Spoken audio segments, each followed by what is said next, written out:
Bienvenue pour ce nouveau Flash Info Télécom Valley avec au sommaire la remise du livre blanc de la commission Open Source qui s'est déroulée au SICA à Sophie Antipolis. Et puis ambiance plus festive à Antibes où les membres de l'association se sont retrouvés pour la soirée Télécom Valley. Mais avant toute chose, le bureau et l'équipe opérationnelle de Télécom Valley vous présentent leurs meilleurs vœux pour 2011. 2011, une année importante pour l'association qui fêtera ses 20 ans. Ambiance Studios au SICA pour la remise du livre blanc réalisé par la commission Open Source de Télécom Valley.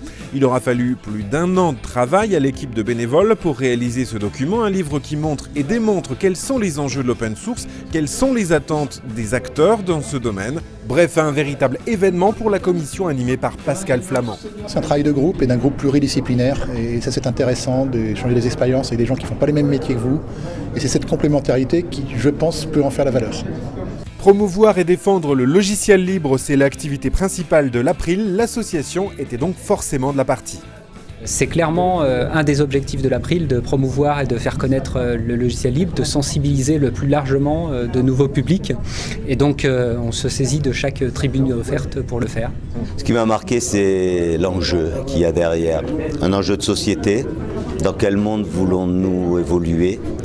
Un monde fermé, un monde dépendant, un monde où l'initiative citoyenne sera corsetée, des enjeux économiques lourdement déterminés. Ou est-ce qu'on prend la carte de l'intelligence collective et d'une société qui ait ses capacités d'initiative, d'énergie et tout ? On pourrait passer maintenant à l'étape au-delà du livre blanc, comment je crée un business model sur le logiciel libre. On pourrait passer sur le livre blanc du développement de l'industrie du logiciel libre en PACA. Et ça serait à la région de se saisir du dossier avec l'appui de Libertis et de Télécom Valley et de nos compétences en matière de logiciel libre pour demain créer les 6000 postes d'ingénieurs en logiciel libre dont on a parlé pendant cette réunion en PACA. C'est pas juste de dire c'est possible de le faire, on va le faire. Direction Antibes à présent pour quelques tours de magie. 1, 2, 3. L'association a réuni ses membres lors de la soirée annuelle de Télécom Valley au restaurant Le Bastion. Ouais. On est bien d'accord que la dame de cœur, C'est un peu facile. ouais, c'est facile. Est-ce que vous voulez changer ou non ? Non. Au programme Convivialité, Échange et Perspective 2011, on a beaucoup parlé des 20 ans de l'association. 2011 est également une année de changement puisqu'il y aura un nouveau président et donc un nouveau bureau.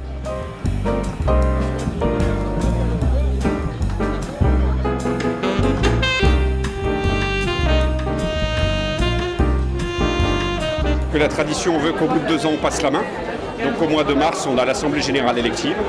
Et bien, selon la tradition, il y aura effectivement un nouveau conseil d'administration et un nouveau président. Donc je vais passer la main et je n'aurais pas pu faire ma soirée sur la plage en tant que président. Mais c'est pas grave, je participerai l'année prochaine avec grand plaisir. Et d'ailleurs ce soir il y a 80 personnes qui s'amusent beaucoup et c'est très bien. Quels sont les grands événements à ne pas manquer ? La réponse est ici sur notre site telecom-valley.fr. Et puis dès janvier, le Flash Info en vidéo change pour être encore plus réactif à l'actualité, à découvrir très prochainement.